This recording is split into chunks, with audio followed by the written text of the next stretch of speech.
Cousin slept with my wife and made me raise his child for 15 years. I was 18 when I met my ex Mary Soul. During that time, I was a gangbanger with the Latin Kings. Mary Soul was a church girl. My grandmother dragged me to Sunday Mass, and when I saw her, it was love at first sight. I asked my cousin, who was a friend of hers, if he could introduce us, but he refused. He didn't want me to mess with her. He didn't want me to ruin her. I wanted to be better for her. When I found out that she was going to church almost every day, I hung out by the steps, talking to her. I always walked her to and from church. She made me feel like I wasn't worthless. One thing led to another and we were dating and I felt great. For a year and a half I pushed myself away from the gang life, got my GED, became a regular churchgoer and was thinking about the future when I got unintentionally pulled back in. I was at a store and ran into someone that I used to have problems with. They were running their mouths and I tried to ignore it. I swear I did. I just let them talk and I walked away, but then I got jabbed with a pencil in the shoulder blade and I lost my mind. I wailed on him. I got arrested and suddenly it was like the stuff I did to make my life better vanished. Mary Soul was mad at me, my grandmother kept bringing up my past mistakes and my cousin was telling me that he knew that I wasn't going to change. My public defender saw me trying to better myself and by the grace of God, got me off after a month in lockup. Despite being angry with me, Mary Soul did visit me almost daily. After I got out, I found out I was going to be a father and I didn't want my kid to have a dad that was dead or in jail. We eloped. I went to a trade school to become a mechanic and I busted my butt for my future family. When my baby Luna was born, it was almost the worst day of my life. Mary Soul wouldn't stop bleeding. She went into shock. She was in the hospital for months and Luna became my world.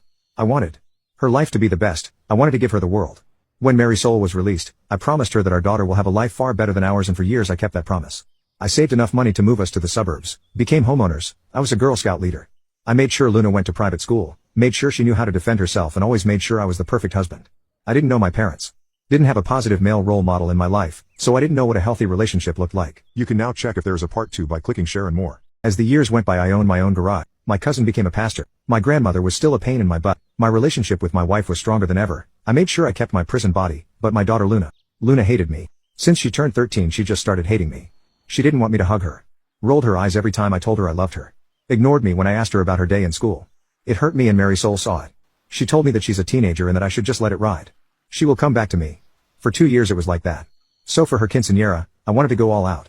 Got everything she wanted and she was still disrespectful and briefly the old me almost came out just to put her in her place, but instead, I went to my cousin, vented my frustration and doubts about being a good father and he told me to just let her be and he said a prayer for me. I wanted a slideshow for the father-daughter dance. I got a chunk of the pictures of us together, but I realized I didn't have any recent pictures of us. She didn't want to take any. The last time I had pictures of her and I smiling with me was on her 13th birthday and those were on my daughter's broken tablet. I took that tablet, went to a repair shop and I didn't care about the cost. I needed that tablet fixed. After a day and $300. The tech fixed it and I was happy. I knew her passcode, but I never bothered invading her privacy. I just wanted those pictures and when I opened that tablet and looked in the gallery, there they were. My little girl, smiling and happy to be with me. I felt great. Then the instant messages appeared. It was my daughter talking to my wife. It was a long banter that she didn't want me to dance with her and it did hurt, but like my wife said, she's being a teenager. Then she said something that destroyed me. She texted why she had to do the father-daughter dance with me since I'm not her father. I felt my heart stop. My wife responded that I raised her, I loved her, and that makes me her father. But Luna responded by saying that my cousin is her father and she can't wait for her to turn 18 so she could tell me the truth and she could live with her real dad. That she hated me, that she thanked God that I'm not her father. Mary Soul began cursing her out. Saying that it was a mistake for my cousin to tell her the truth 2 years ago and the more they talked, the angrier I got. You can now check if there is a part 3 by clicking share and more.